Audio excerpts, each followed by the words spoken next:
আসসালামু আলাইকুম। নবম এবং দশম শ্রেণীর শিক্ষার্থীরা দেখো, তোমাদের মান নির্ণয়ে কিন্তু গণিতের 3 অধ্যায় থেকে x plus one by x equals to 2 দিয়ে বলে যে x cube plus one by x কিউবের মান কত, x five minus one by x ফাইভের মান কত, তোমার কিন্তু এমসিকিউতে দিয়ে দেয়। তো এমসিকিউতে দিলে এগুলা জাস্ট অঙ্ক না করেই কিভাবে তোমরা সমাধান করতে পারো। দেখো, তোমাদের একটা ম্যাজিক ট্রিক্স শেখায় দিই। যখন x plus one by x এর মান 2 হবে, কিংবা y plus one by y এর মান 2 হবে, তখন এই পাওয়ার যত বেশি থাকুক না কেন, প্লাসের মানের ক্ষেত্রে সবসময় এর মান কত হবে, 2। যত বড়ই পাওয়ার থাকুক না কেন, যদি প্লাস থাকে তাহলে মান হবে কত, 2। তাহলে x10 plus one by x10 এর মান কত, 2। যদি x প্লাস এখানে প্লাস এর মানটা 2 দেওয়া থাকে, তাহলে যত বড়ই পাওয়ার হোক না কেন তার মান হবে 2। এবং মনে রাখবা, যত বড়ই পাওয়ার হোক না কেন, মাইনাস যদি থাকে তাহলে এর মান হবে 0। এই যে x5 minus one by x5 এর মান হবে 0। যদি ধরো y plus one by y equals to 2 দেওয়া আছে, তাহলে যদি y square plus one by y square এর মান চাই, তবুও 2ই হবে কিন্তু answer. y5 plus one by y5 এর মান, যেহেতু প্লাস এর মান চেয়েছে, যত বড়ই পাওয়ার হোক না কেন এখানে মান হবে 2। এবং যদি বলে যে y5 minus one by y5 এর মান, তাহলে এখানে কিন্তু মান হবে কত, 0, কারণ এখানে মাইনাসেরটা।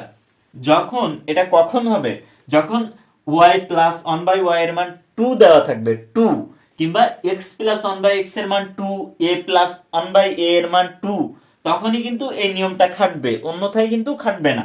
তো দেখো, তোমাদের এমসিকিউতে বহু বোর্ডে কিন্তু বহুবার আসছে এই যে এমসিকিউ গুলা, যে x plus one by x এর মান 2 দিয়ে x5 plus one by x5 এর মান কত হবে। এটা কিন্তু না করে জাস্ট আমরা বুঝে ফেলতে পারতেছি। যদি আমি তোমাদের একটা করে দেখাই, সেটাও কিন্তু দেখো, ধরো আমি এটা করে দেখাবো তোমার, x cube plus one by x cube. তাহলে এখানে যদি আমরা বসাই a x cube plus one by x cube, তাহলে এটা দেখো আমি যদি করি, তাহলে এটার সূত্র কি, এ কিউব প্লাস বি কিউবের সূত্র, এ প্লাস বি এর whole cube minus 3ab into a plus b, তাই না? তাহলে এখানে মান বসাও তো, x plus one by x equals to 2, 2 এর কিউব মাইনাস 3 ইন্টু এর মান কত, 2, তাহলে 8 মাইনাস 6 হবে কত, 2। দেখছো এখানে মান কত বলছি আমি, 2।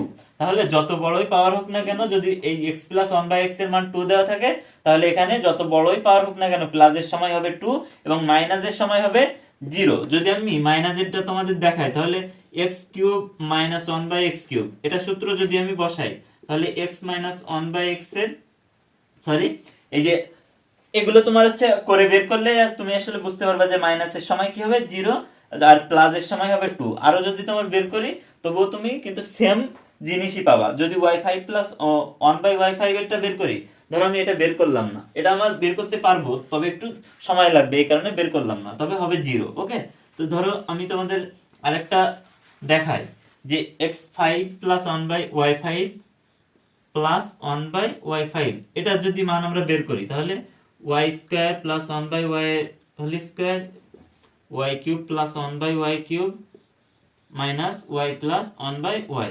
তো এইটার মান y square plus one by y square এর মানও কিন্তু হবে কত, 2, এর মান হবে 2।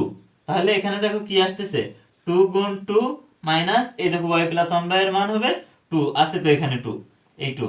তাহলে দেখো এখানে 2 2 4 মাইনাস 2, এখানে আলটিমেট অ্যান্সার আসবে 2। সুতরাং প্লাসের সময় হবে 2 আর মাইনাসেরটা চাইলে হবে 0।